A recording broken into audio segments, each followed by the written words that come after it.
So let's start with lesson 8.1 here and get a look at the overview of our harvest and what some of the scenarios we're likely to face in general when harvesting.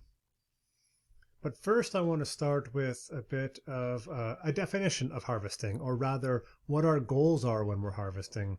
And I think while we often think of harvesting as getting the product ready for the consumer and for marketing, it's important to understand what the aspects of that are important. And our goal in the harvesting process is to maintain the integrity of the product throughout the harvest process. So what we're trying to do is cut, package, and refrigerate the product quickly while ensuring the crop remains dry and contaminant free.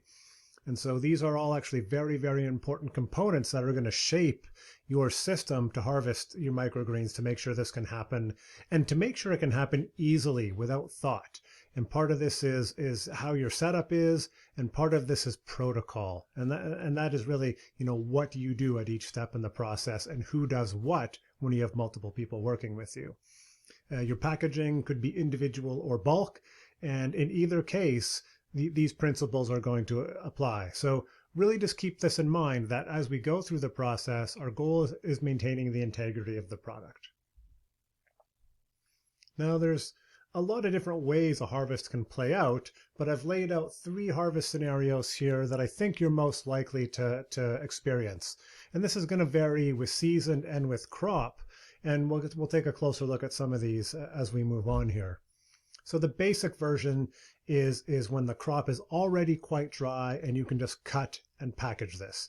And if you're underwatering a crop and the crop is coming out of your growing system or out of your cooler and it's already dry, there's no point getting it wet and then spinning it and drying it in order to package it. Ideally, if something is already dry, don't get it wet again. Cut it and package it very, very quickly. Now, sometimes you have a product that's got a bit of moisture on it, and so you need to remove that moisture. In this case, you might do a cut and then a drain and a spin, and then package it up then. And then the more detailed harvest is when you need to cut, and then you actually need to wash the product or pick hulls, which is the case with sunflower and buckwheat, before you get into the draining and spinning and the packaging. So these are different scenarios you're going to encounter. A lot of them are going to be harvest 1 and 2, and I find harvest 3 is just applying to crops like sunflower and buckwheat.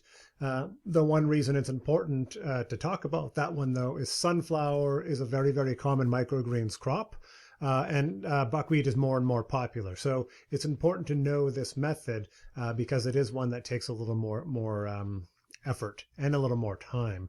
Now, what's important about your system, as we'll take a look at in a bit, is you need to be able to shift between these different modes of harvesting very, very quickly. So we'll take a look at the systems here and go into a bit more detail.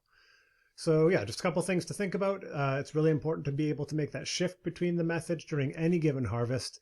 And it's important to only harvest one crop at a time. Especially if you're just in a single space. If you have multiple spaces where you can harvest and they're physically separated, that's fine. The technical reason here is to avoid cross-contamination and allergen potential. If somebody's buying pea shoots, you don't want anything but pea shoots in there. And so you don't want to be harvesting something side by side where they can be mixed up accidentally. And another thing this speaks to is when you're shifting from one crop to the next in your harvest, you need to do a very good job of making sure the space is cleaned of the previous material to bring in the new crop. So this is really a technical issue about avoiding allergens.